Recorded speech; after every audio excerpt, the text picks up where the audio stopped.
Perry. Here. Brooks. Grissalone. Here. Harris. Here. Markham. Here. Moran. Eustace. Here. Ocala. Here. Summers. Here. Trainier. And Winfrey. You have a form. Thank you. Pledge, please. I pledge allegiance to the flag of the United States of America and to the republic for which it stands, one nation, under God, indivisible, with liberty and justice for all. Thank you. We have minutes from the budget workshop of March 8th. Second. All in favor? Aye. Any opposed? The old business started with the new business. Annual audit plan. Where's Jim? There he is. Come on, Jim.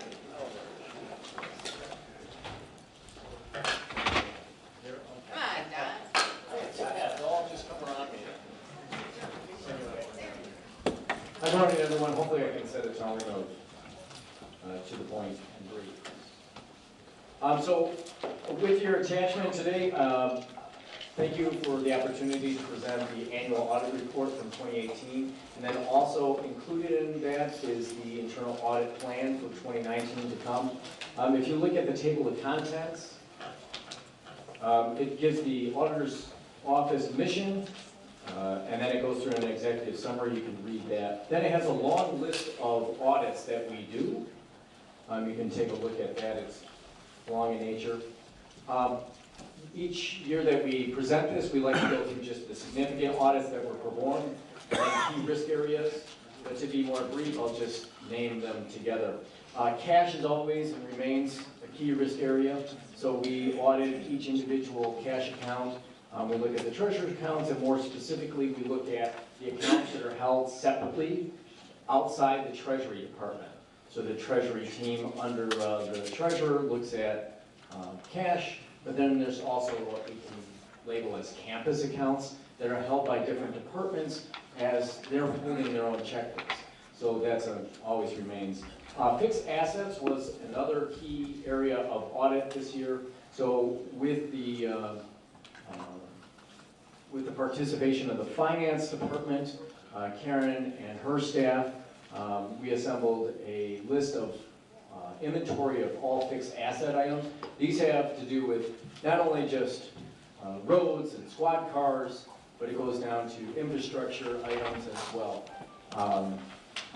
We went all the way to look at each individual building, infrastructure item, structure.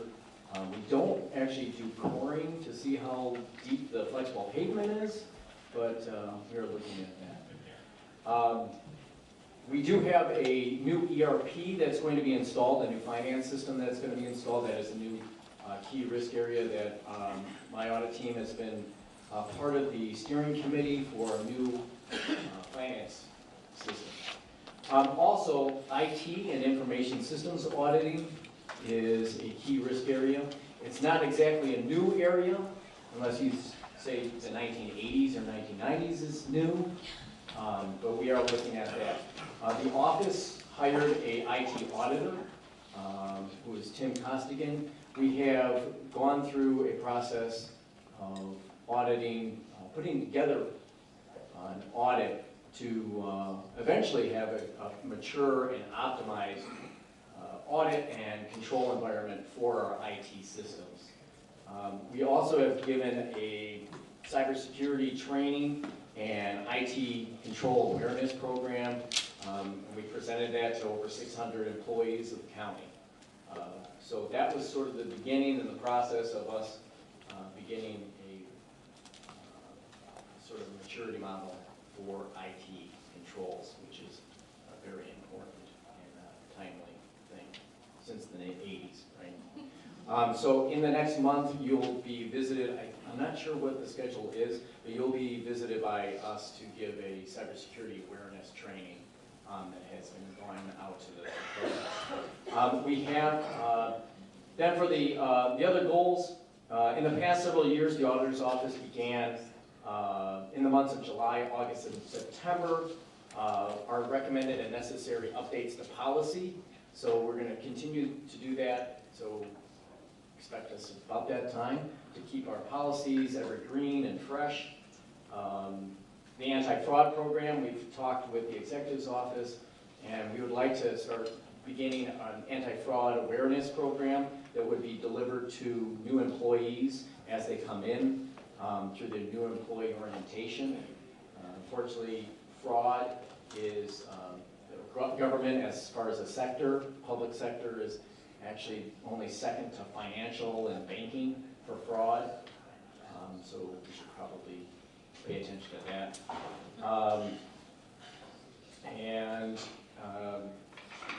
As far as the catalog of county policies that we're going to look to, we've written a draft of a IT security and IT control policy that we've discussed with the ICT director, Mike Shea, and you'll see that coming in late summer.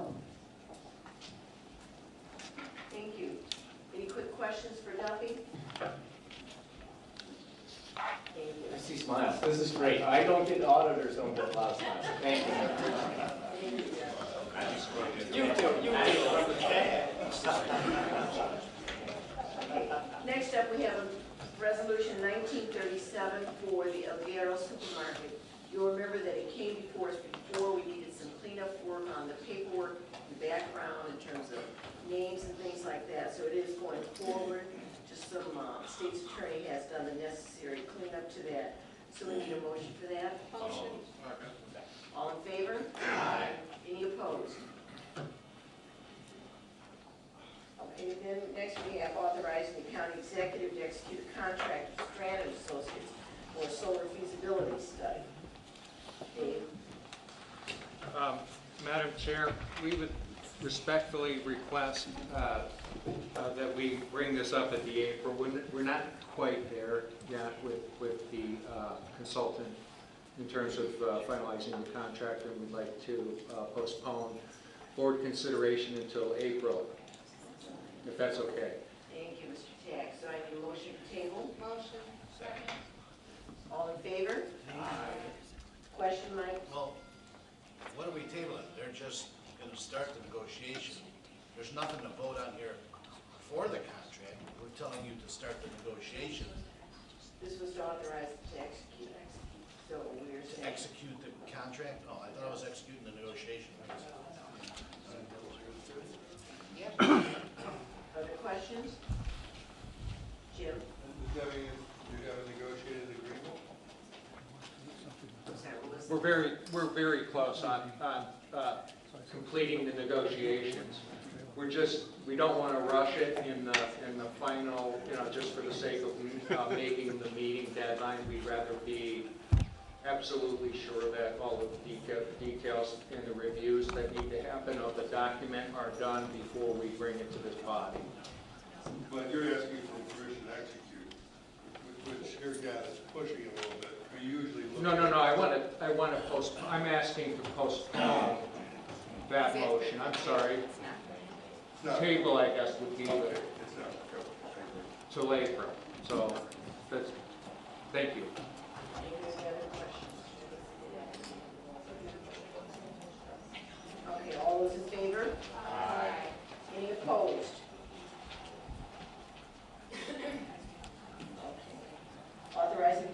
executive to execute a contract with CDM Smith for the transportation of master.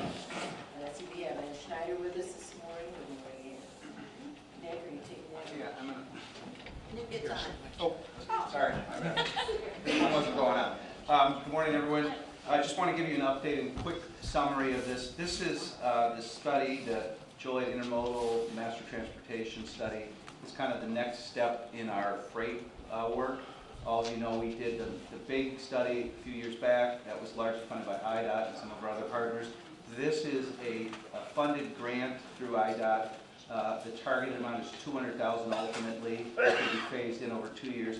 The county's commitment thus far, which we've already made, is $25,000 match.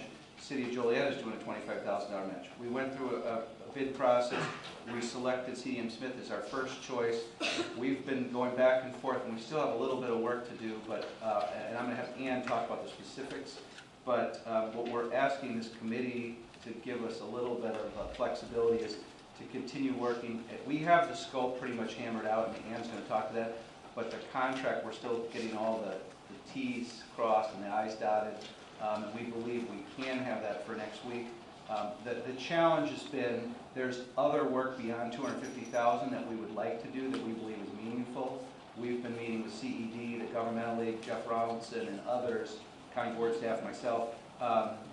We believe we can secure some additional dollars either from the private sector or possibly from IDOT to do the additional work. So we're writing that in as if funds are available, we can do that, so that gives us some flexibility on that. And Ann maybe can speak to a little bit of that, but at this point, the county's locked-in commitment is just the $25,000 already.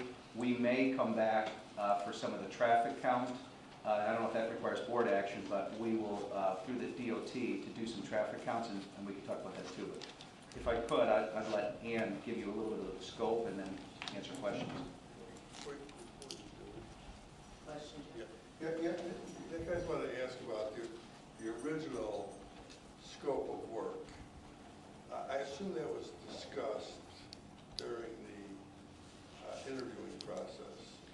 Well, I guess what I'm asking is this going to go beyond the scope of work that was initially? well, we had a scope of work, but it was an RFQ, so we were Right. qualifying firms. Correct. It wasn't an RFP where they were bidding on absolute So specifics. there was no scope of work. You I were mean, there was qualified. a general idea of what we were doing, but I know what you're asking, and we're not, I don't believe, and Andy, maybe you can speak to this too, I don't believe we're scope creeping. It's just, we looked at qualified firms, and this was the firm that we believed was the best qualified. There was a very strong second too. But this is the same firm that did our bigger study, and but it was qualifying the firm, but also looking at what we needed to get done as per the grant. So I think that there was a scope in the grant that we believe. Well, I guess that's what I'm asking. That's really, I guess, the answer is the scope of the grant. This is still in line with that.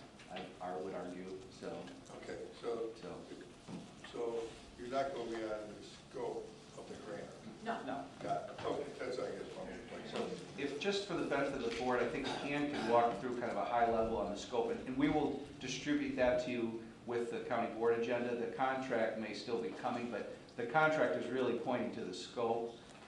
So hopefully that gives board members some comfort that the scope is what it is. So, and our, like I say, the financial commitment at this moment is the $25,000. But we may, as one of the possibilities, we may ask DOT to help with some of this traffic count work, which maybe you can touch on. So, Well, one of the ways you might look at that is what we're doing with the scope is fine tuning exactly what we want in that, within that same umbrella, but making a finer definition of what that should look like. And You're on.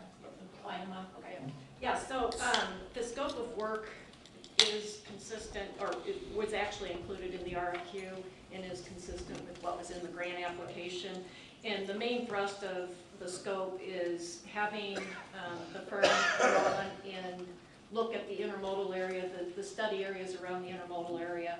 And the idea was to take a look at all of the transportation improvements that are currently programmed for that area, and then to do some on-ground work to figure out based on what's happening now with traffic and development in that area, what infrastructure improvements would be required to address some of the safety issues, some of the congestion issues around that area. And so the scope of work that we have, it builds on that by completing a travel demand model for that study area.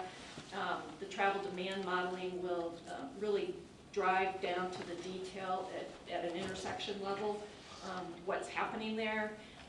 That'll allow us to, through the work that they're going to be doing, allow them to review those projects that are currently in the TIP, identify any gaps where projects aren't in the TIP that might need to be in the Transportation Improvement Program, or projects that are in the Transportation Improvement Program that really will not have an impact that maybe we can put on the back burner or even eliminate off of the program. Then the next step that they will be completing is using the work that was done in the Community-Friendly Freight Mobility Plan, using that scoring matrix. They're going to score the projects. We'll come out with a ranked list of projects that need to be done. And then they're also going to be looking at things that will make those projects stronger to compete for other grant opportunities for construction. With that, then we'll get the final report. Questions?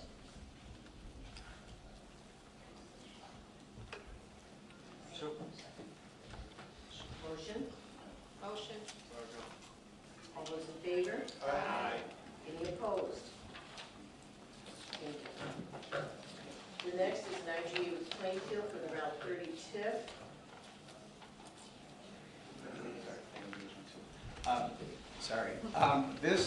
We have two items, this one and the next one are both related to TIFs. This, I don't believe there's anybody here from Plainfield, but this is for their Route 30 TIF. This is an IGA. The TIF is already in place. What this IGA is doing basically is allowing some of the excess money from the TIF to come back to us as a taxing body. And there is a detailed study that they have done on this corridor, but if you're familiar with the 55 and Route 30, this is basically going from 55 into Plainfield. They're trying to clean up that corridor, make it a little more attractive because that's kind of their front entrance into Plainfield from the highway. There's a former truck stop there that they've been trying to redevelop for some time. But this basically, IGA allows them to send us money. Without the IGA, they can't send us any of the excess money from the TIF because they're not planning to spend all of it on the redevelopment. Some of it, so we will get some tax dollars, not the full amount.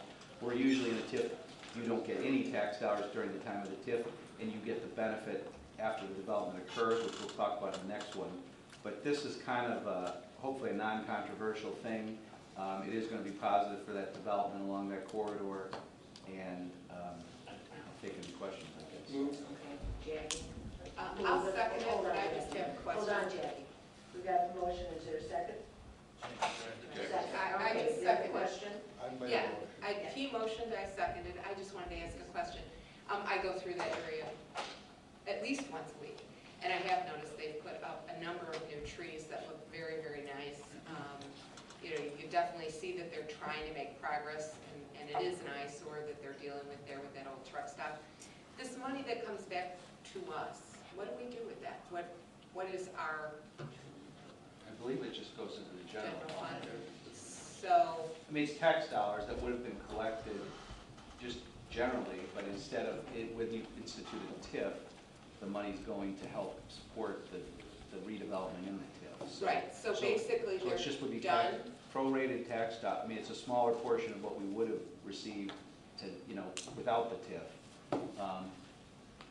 So it just comes into the county as revenue. Right, comes back to the county. We don't So- put it in a special fund or Right. anything like that. No, that part's fine, but I guess what I'm trying to get to here is, are they done with whatever they're going to do that they got the TIF money No. for? And that's why we're getting some of the money back. No, this is actually the ongoing TIF, and they're continuing to work. Because it's, if you can see, it still needs a lot of work along there. I mean, Yeah, there's it been- does, there's that's why been- I'm there's wondering been- why we're getting money back. Because they've done this detailed study, and I believe they're thinking, and I'm not trying to put words in their mouth, but what I understood was they don't need the full TIF amount to do what they're going to do, that they can do it for less than full. Other TIFs, they take all the money, you get nothing during the time of the TIF, but you get the benefit when it's done. There's hopefully upward movement of that. That was the answer I was looking for. Okay. Thank you. Any other questions? All those in favor? Aye. Any opposed? And then the next one is the, excuse me, Romeoville's request for extension of their downtown too. This too is kind of under the economic development umbrella. Steve Goulden's here, he's the village manager for Romeo. If there's questions that are specific, but high level, this TIF was established in 2005. It's set to expire January 9th, 2028. They believe due to the depression during the 2007 to 12 years, they lost some of the opportunities. And they've seen nearly $20 million of investment thus far in it, so it's working. They're looking and get into the vein of surplus. They're asking for an extension so that they can extend the life of the term of this TIF. They can't do that by themselves, they can't do it by our action. They do have to come to the taxing bodies, and we're one of the last of two that needs to either say we support it or we're just not opposed to it. So if you don't have to say you support it, you're just not opposed to it, because then Village of Romeoville goes to the General Assembly, who has to actually take action. So there's a time element here. If we say we're not opposed, or even stronger, we're supportive of it, they go to the General Assembly, they extend the life of this TIF, and they can continue to do further improvements and development. I did just get a map, so I had board staff attach it to your agendas. It's primarily on the east side of 53, but there is some on the west side of 53, but it's really around the Normantown to 135th corridor there.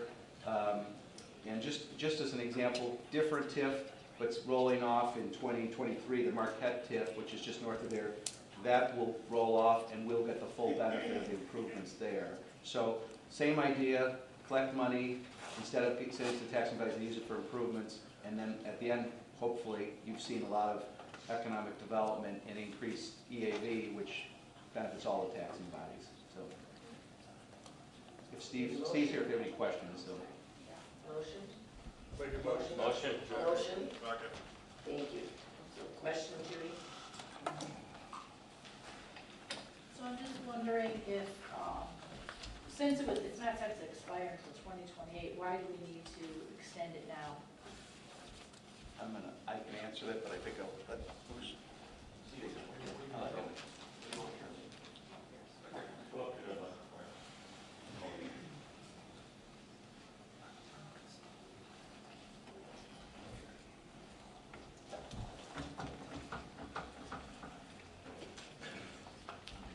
Thank you. Thank you for hearing this consideration. Your answer is we have to make some long-term decisions on how we're going to redevelop that area, either through some bonding or through borrowing dollars. And so we need to make sure we have a long-term financial income from that TIF. That's why we're asking for the extension now.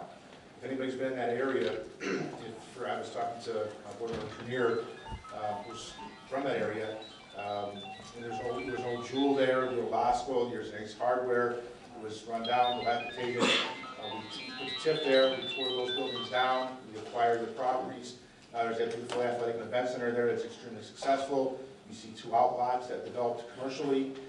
You saw McDonald's built across the street, Checkers. But for the TIF and but for the economic development, those things would not have happened. And so we're trying to make some long-term decisions to keep that momentum moving. And we need to have that revenue stream. That's why we're asking for the TIF extension now. Great question, though. Any other questions? Jackie? Yeah, I just was looking at the map and I couldn't understand. I see the TIF district, that's in blue. But what's with the red dots around the other parcels? And then I may have misunderstood. Nick referred to the TIF area above as the Marquette TIF area, but I thought you said Independence. There's 3 TIFs in that area. There's a Marquette TIF that Nick referred to along 53 where the Ace Hardware is, and across the street is what we call the Independence TIF. And then the downtown TIF is adjacent to both. I believe they're adjacent to the Independence and they're adjacent to the Marquette TIF. And we do that strategically because you can import dollars from one TIF to another. Because they consider it as a regional economic. Yes, so that's why we do that. Okay. What are the red dots? I don't have that map in front of me. It could be just boundary line. Yeah, that's just boundary line, that's our, so the red dots means it's not incorporated in Romeoville, so anything within those red dots, Oh, that's the unincorporated. That's unincorporated area. areas. Sure enough, yes, and I know that. Okay, that's, thank you. that's right. I do know that. I know that neighborhood. Are there other questions? Nick? Just a comment. This is kind of an administrative function, but if, with the permission of the committee, if we're going to do a resolution on this so that it formally directs or authorizes the county executive to do the letter, but if it, with the permission of the committee, we would like to go ahead and sign the letter and send it off because I know there's some sensitivity of deadlines with the General Assembly, and it doesn't seem like there's a lot of controversy on this, so with the expectation that the board's going to approve this next week, can we go ahead and send the letter with action today? And as I said before, this is just a letter of support or non-opposition. The General Assembly still has to take action, so if something were to change, there's still time to voice concerns, but it doesn't seem like there's any major concerns here. I have no issue with that. Are there other comments or any issues with that? Well, once we vote on it today, then We would like to do the letter, We'll go ahead and with the then letter. still do a formal resolution at county board next week, but this just allows Romeoville to move forward with the General Assembly members, because there's deadlines looming for and then we vote on the resolution next week. It just kind of confirms that we're doing this letter. I just wanted to say I support a letter. I think that's a good idea to add additional. Thank you. Another question? Yeah, I just have one more question. Yes. There were two taxing bodies that had approved the other one that. DuPage Township, Oh, DuPage Township. Okay. yes, they're not opposed to it, they have some turmoil and some, and some restructuring there, we just have to get to the right person to do it. I believe they're considering it at their board meeting next week or the week after, I'm not sure exactly. Okay, thank you. Yes. All those in favor? Aye. Any opposed? Thank you so very much. Thank you, we'll be sending the letter. Okay.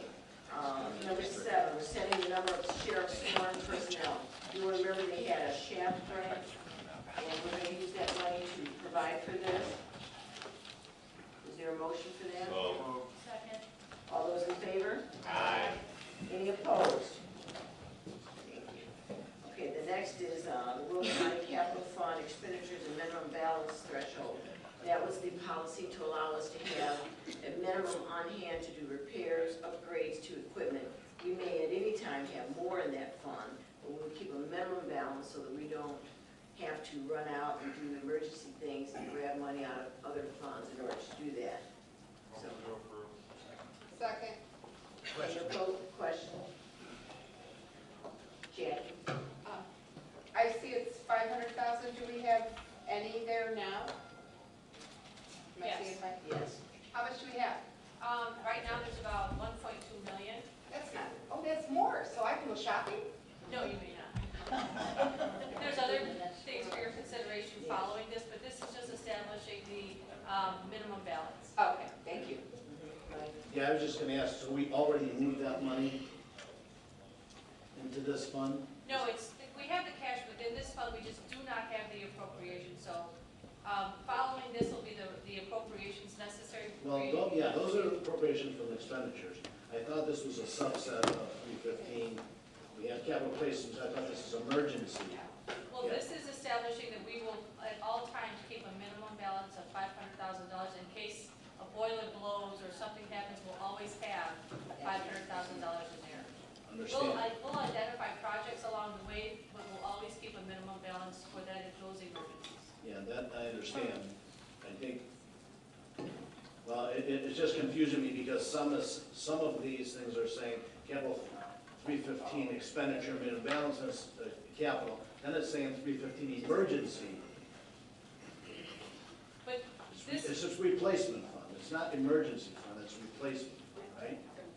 That's what we established originally. yeah, A replacement. following, after this policy, for your consideration are those, but right now we're just establishing the policy. Understand. I'm just trying to get the whole thing, when we put that money in a year ago, it was in a replacement fund. There's just a replacement fund, there's not an emergency replacement fund, there's a replacement fund. No. Emergency is just a designation of how we get that money appropriated if we haven't appropriated it yet. Yes, okay. That's why I was a little confused on the way we said it. Do you have, if it's confusing, then should we change the wording? Well, I mean, I have something to mention about the emergency scenario too, but I just want to make sure that we're not establishing another emergency fund. We're just keeping a minimum in there, This is a and minimum. we already have the money in there. We're not moving it. It's already there. Okay. Other questions? Motion? Motion. Second? All those in favor? Aye. Any opposed? Okay, the next one then is authorizing emergency repairs to the security system at the ADF. Motion. All those in favor? Question, Mike? Yeah, so the question is, again, we're doing this as an emergency. I know it's not a real emergency, but that's the only way that we can move the money from what the state's attorney's telling us. I think we need to look at another way to do that, because it isn't an emergency. And Mary, maybe you could explain why we have to do it as emergency, or isn't there any other I think mechanism? it is an emergency, Yeah. because if it is an emergency, it's not legal to do it. Right. So my understanding, and I will look to Joel to explain further, my understanding is the security system needs repairs, and because it is so outdated, parts are not available anymore. Okay, let's not So- talk about that one then. Because there's three other ones that aren't emergency, but we're calling them emergency. Well, I don't think we're just calling them emergencies, but maybe. So one of the things we just recently had is the master plan update, and we said invest into this county office building. We had postponed a project to replace the chiller, which is 24 years old upstairs. I would never want to see that. I mean, it could break down. It's long past its life expectancy. So I need to replace it now before it breaks down, right? So I take that as an emergency because I need to go ahead and get that thing replaced right now. Doesn't our emergency expenditure allow us to not even have to bid? We can just go out and replace it because it's an emergency? It does allow that. That's what I'm trying to avoid, us doing 5 emergencies of stuff we don't need to do, but somebody decides we're not going to bid because this emergency you don't have to. So how do we do that, prevent that from happening? Well, I think that you appropriate the funds. I In mean, the future. so, yeah. So I would, yes, in the next year's budget, I would say we identify the projects and we approve a budget list of projects in the budget. So we process it. So everybody is comfortable though, on these next 4 items, we are going to bid on these 4 items, even though they're emergencies. Yes, right. We want to get the best price for the taxpayers, right? Okay, I know that. Ken has a question and then Jim. My question was also on the line with what Mike was saying. If it's an emergency, you normally get the work done. But we have to obtain proposals. Do we not have contracts in place for chiller and boiler replacement, HVAC? No, we don't. Would it be feasible to look into establishing so we don't have to wait? Like a service agreement ahead of time? Usually not that kind of work. Usually your service agreements are your general maintenance, preventive maintenance, that kind of work. Okay, Jim and then Jack. Okay, And then John. I think we need to be careful here in what we're defining as an emergency. Generally, emergency is broken down, and it needs to be immediately fixed. Emergency isn't its old. There are a lot of things that are old around here, me included. So I do have some concern. I don't know, Mary, I get a little confused on why you're saying sometimes we can't spend unrestricted or unassigned cash for a maintenance project. And then there's just this flat out maintenance budget. It necessarily isn't specific always to certain priorities. It can be priorities in a maintenance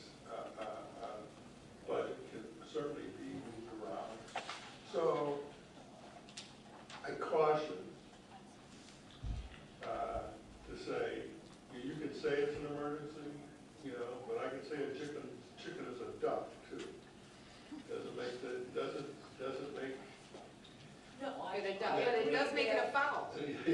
So, you know what I'm saying? I have some I concerns. absolutely agree that you need to be very cautious. Yes. I think in particular, though, the nursing home and the adult detention facility, because of the consequences, if those were to break down, you have severe issues. You know, the other ones I think are a little more, you know, you can look a little bit closer at them. So,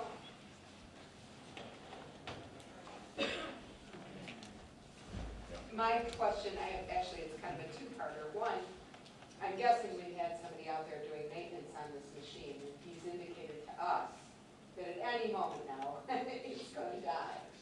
Would that be correct? Yes. Okay. Is this something that would, I mean, it lasts 25 years, right?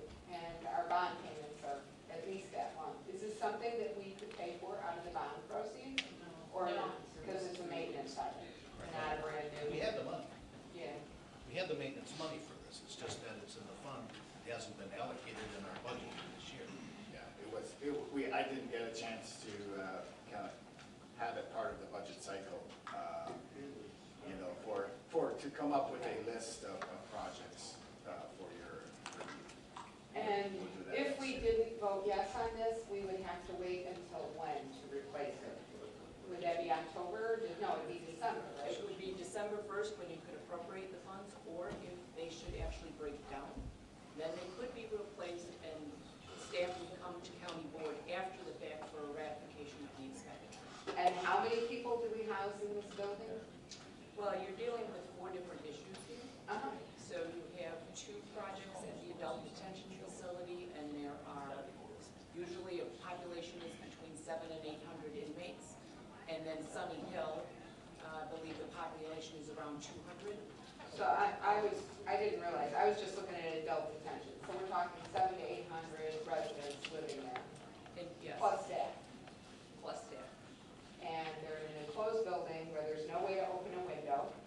And if it's 100 degrees out, it's gonna be warm in there. I would presume so, yes. I'm not disputing that we Okay, do it. Don, wait, please, Don.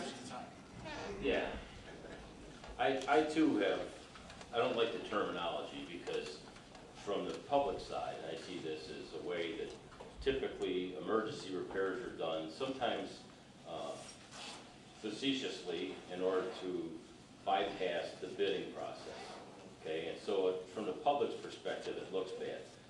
I'd also offer up that I don't believe any of these are really emergencies.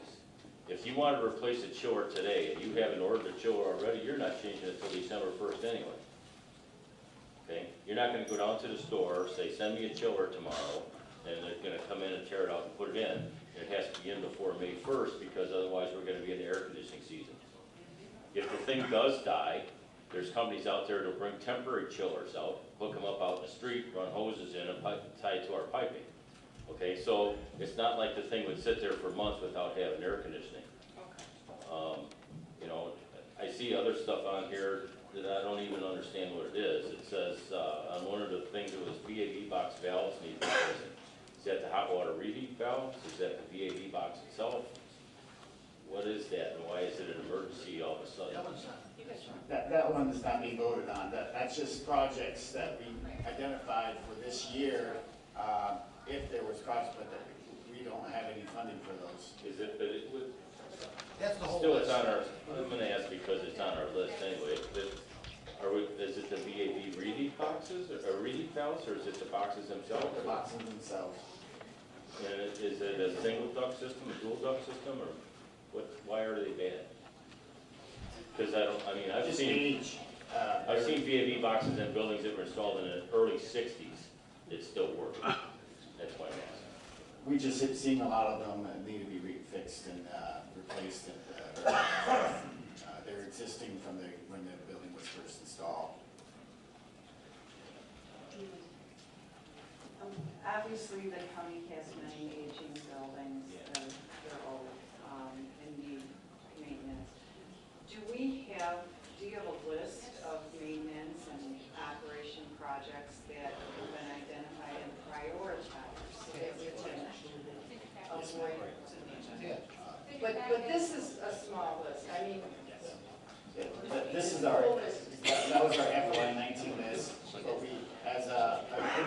process, we have a list that for a few out years as well.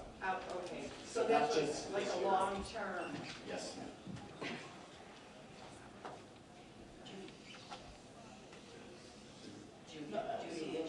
Joel, I was just wondering, as far as for point number one with the security system, I'm not sure that you know, but I'm sure the guys in the sheriff's department know.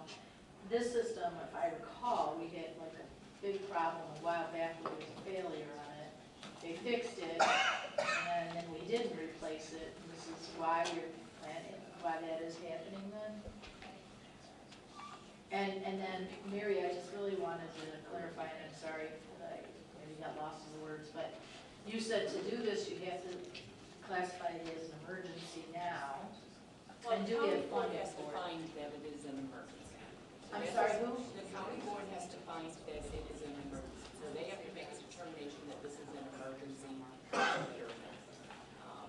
to spend money that is not appropriated. Okay, thank you.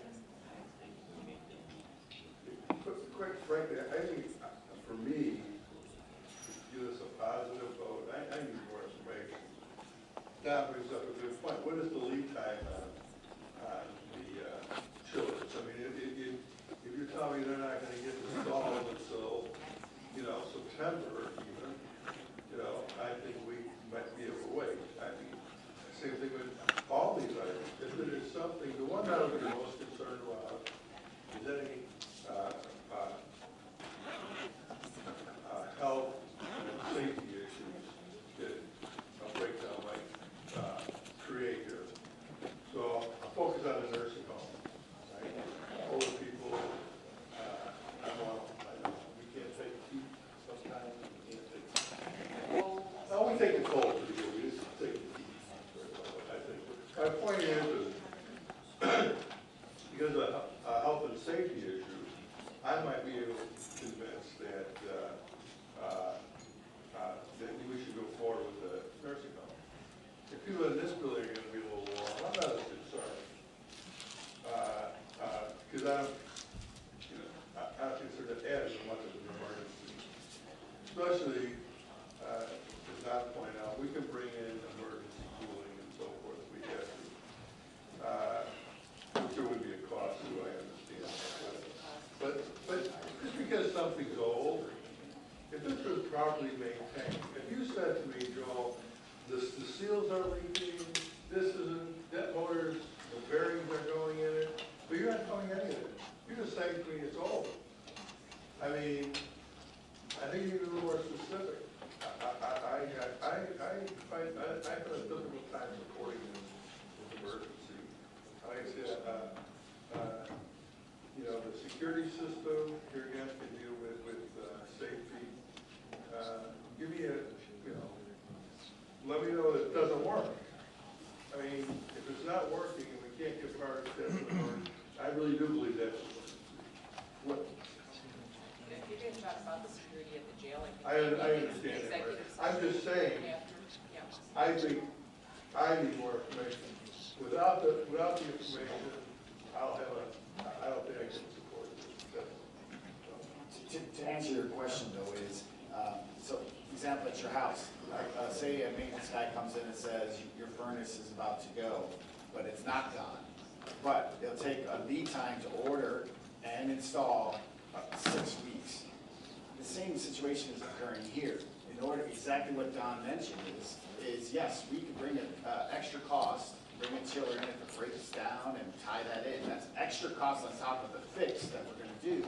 But from a lead time, I would not even do the chiller in the summer either, because that's when they need it.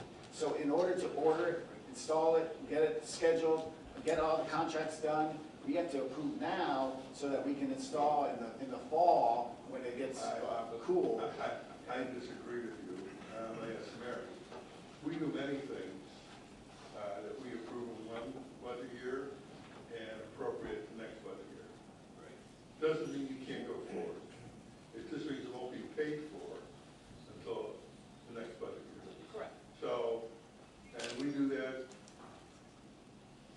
pretty regularly, actually, because of lead times, because of cost, and so forth. So in which case, you can go forward with this as a regular bid-out job, not an emergency, but the understanding is it'll be paid for in the next budget, especially if there's a considerable lead time. So I'm just pointing that out. I mean, you could start the process a little later, maybe. Here again, Joe, to get to the thing, is like, first off, at home, I don't deal with home stuff, I deal with landlords. Right? I mean, you know, we have, your home, you go by your rules. It's like, it's all over the place, it's type of zone. You know, here, there's strict guidelines, especially for these emergencies. And my concern is that we're pushing that envelope perhaps, and not really following the intent of what an emergency is. That's all. So that's why I may have a difficult time supporting this without additional information convincing me that it's a real emergency. That's all I'm saying. So the problem is the emergency designation. We've gone through this before, we went through it last year. These projects need to be done this year, or at least started this year, the bidding process. We know they need to be done. They are at the end of their useful life. We know we need to replace them. The unfortunate thing is, all the ducks are in a row at budgeting time, so we weren't able to budget out of that fund to get this money to be able to start these projects this year. So I don't disagree with all the things that Joel's saying we need to replace this year. We do need to replace them. And does that mean we're putting them physically in? Maybe not, because by the time we bid, get the guys lined up to put it in, we may not. We may be into next year's budget year, timing-wise. The issue is using that emergency designation, and that's why I was asking if there's any other way to do this, because then it's confusing people. Is it an emergency?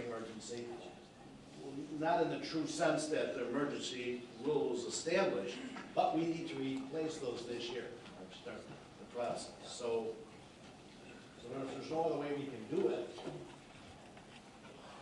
And maybe there is, Mary, can we change it to say just authorizing repairs? Do we have to say emergency in order to get the money out?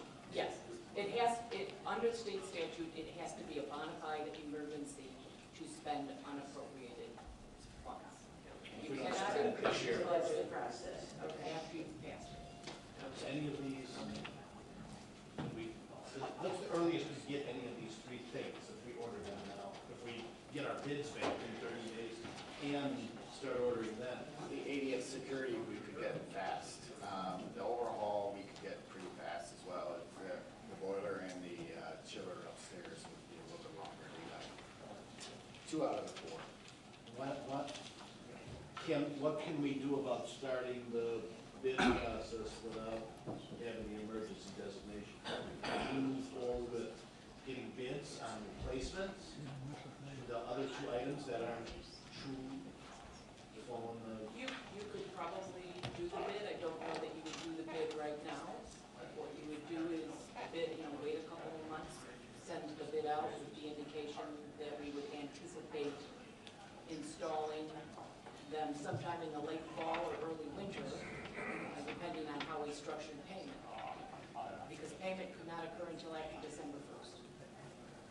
then you could we order them based on like the bid it out and you got the stuff back and we order it, so eating up some of the lead time so that it does arrive in the fall.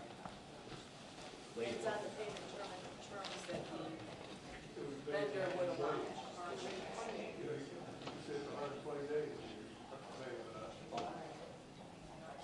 Can't we just take the funds out of a different capital account? No, and it's not budget. That's the issue. That's why we're putting an emergency designation, because then we can't. But We can't transfer any money. no, it's not budget. Question, Jackie?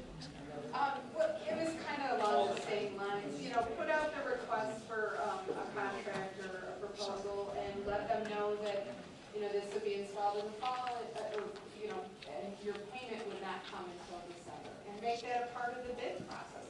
And they either want the work or they don't. And if it becomes an emergency, well, then you got all the legwork done. And they get to do it early.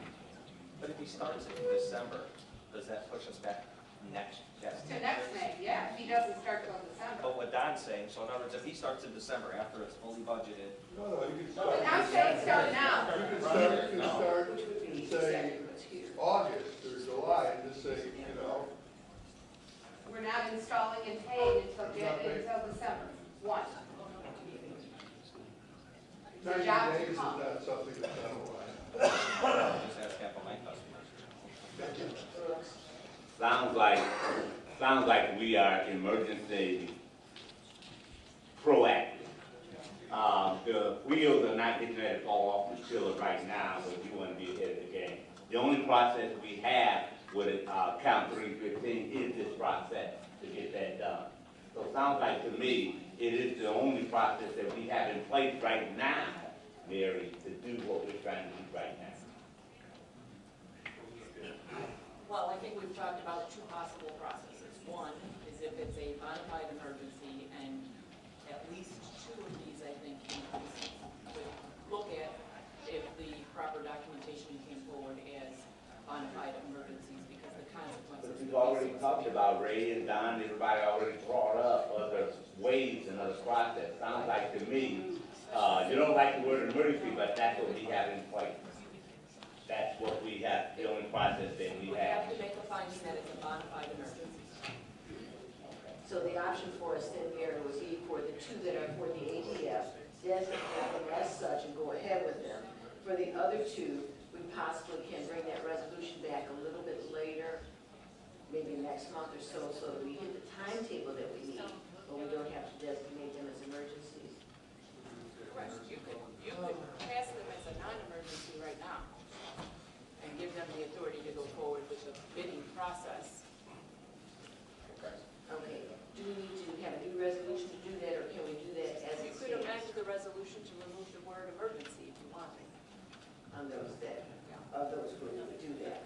It's not on the floor yet, so. No, so then for the one that is for number 9, which is the ADF, you want to leave as it stands, is that correct?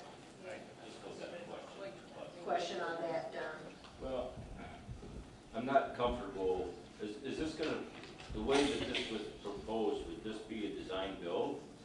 Because we're gonna take and replace a chiller that's 20 years old, or 30 years old, or a boiler that's 20 years old, 30 years old, and replace it without hiring a mechanical engineer, PE, to look at it and say, a lot of things have changed. You know, the delta T across the coil on a chiller, chilled water coil in an air handling unit isn't the same today as it was 20 years ago, 25 years ago. You know, they tried to get a bigger delta T so they could load the chiller up more, so it's more efficient. And, I mean, if we're gonna do a direct replacement, or we're gonna have an engineer actually design what we need to put in. Because, I mean, if we're doing that, the process is bigger. If we're gonna stick something in that's only more efficient because of the efficiency of the type of chiller it is, that's not maybe all the efficiency that we should be getting for a bang for our buck, right? And you're speaking just to the number 12, right? 9 and 12? Any of the mechanical systems, I think they should be reviewed by a mechanical engineer. For 9 and 12. Not 9 is the. 9 is security, I think. But I And think 12 we're talking is about also number the 12. ADF. For mechanical. Number 12, we just did the other two, we overhauled those 2 years ago, so we knew this one is not needed as well, but we just didn't have the funding 2 years ago, and so we need it, it's an overhaul, it's not ripping it out and putting a new one in. You just gotta retool it. Yes. Judy? So in looking at the master project list that you put together, and my understanding of previous situations with the security system, that is listed, you have it listed as safety, health, high rating on that, and also as security, where the other things are mechanical and things like that, which I understand what Don is saying about having a decision made on somebody coming in who's an engineer looking at it. I wonder if we just amend it to replace and upgrade the security system at the ADF is the one thing that we pass as an emergency today. Security as well. But security, it's safety. Security and the children. Yeah, that's what we said, number 9. Then the other two will amend to not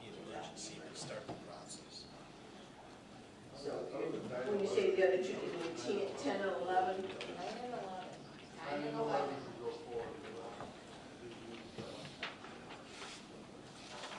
So, we need to take them one at a time. So for number 9, I will make a motion to approve the authorization of an emergency repair to the security system at the ADF.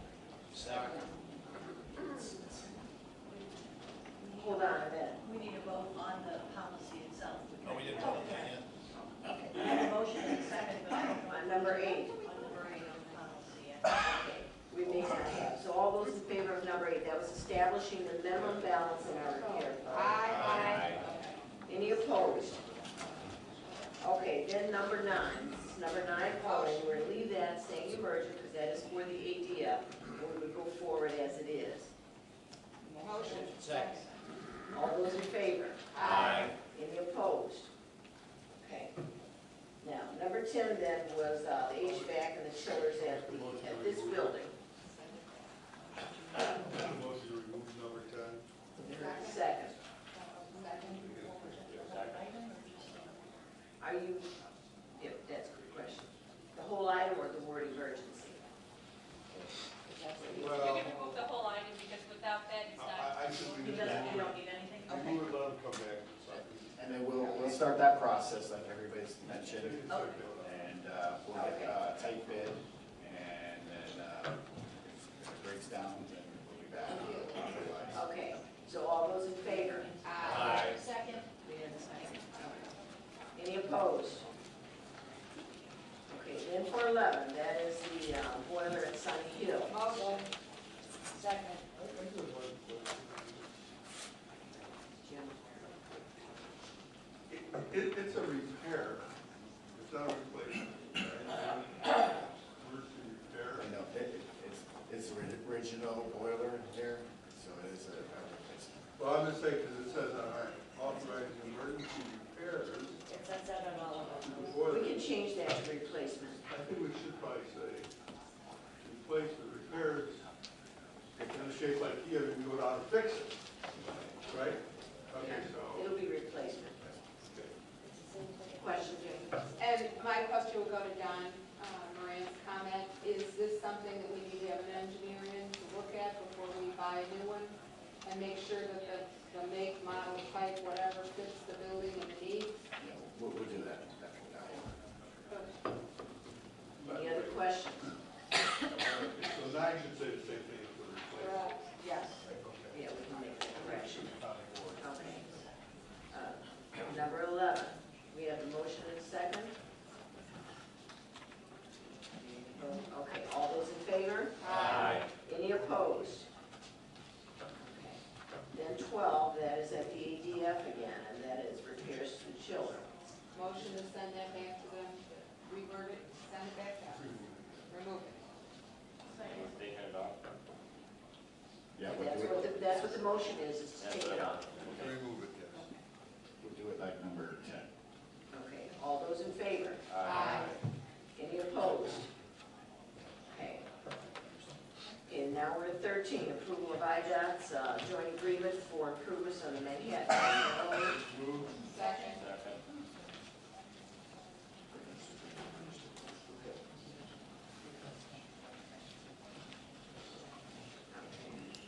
There is, well, let's just see. There is an amendment to this. Did everybody see that write-up? Are there questions about that? I see him there. Are there questions for Jeff? If not, we'll go forward. Okay. All those in favor? Aye. Any opposed? Thank you, Jeff. Okay. This is an intergovernmental agreement with Frankfurt Fire Protection District. Authorizing the county executive to execute a lease agreement with Silver Cross for the radio communications. Second. All in favor? Aye. Any opposed? Okay, number 18 is amending the CBG Home Advisory Board bylaws. What that amounts to is, by the bylaws, the speaker, the minority leader, and majority leader are automatically a part of that board. So this is just amending so to put the correct names in. Any opposed? Motion. Second. All those in favor? Aye.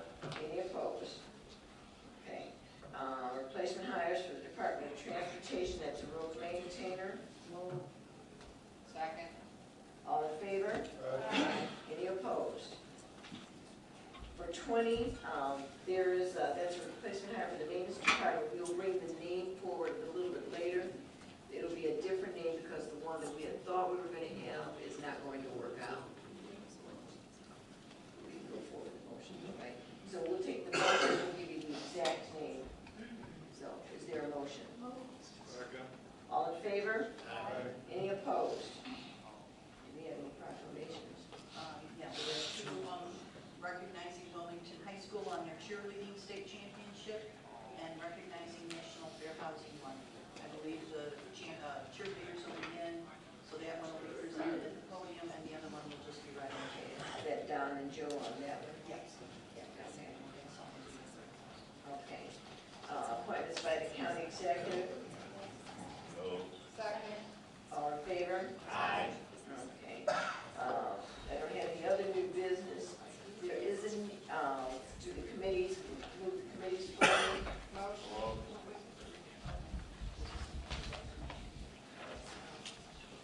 Okay. I was running fast. I was going to just move the committees as they stood. Were there questions on the committee assignments? May I just add thanks again to Tyler for conducting that committee in my absence as well. I owe you 2 lunches now, man. I got my teeth. Thank you. It's on the draft agenda. Any changes at all? We accept that. Second? Second. Okay. All in favor? Aye. Any opposed? Okay, I'm just going to tell you now before you run out the door, we do need an executive committee today for the session, rather, for the purpose of labor negotiations. So, is there any public comment? No public comment. Okay. I have no report. Go ahead. So this is just for everybody at our legislative committee meeting the other day. We discussed House Bill 3301, which is being moved forward by Natalie Manley.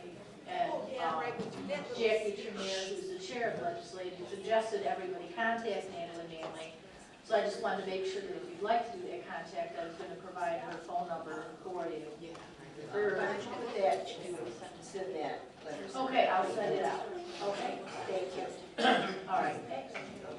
Is there anything else? Okay. Do we need a motion? Motion for executive session for labor negotiations?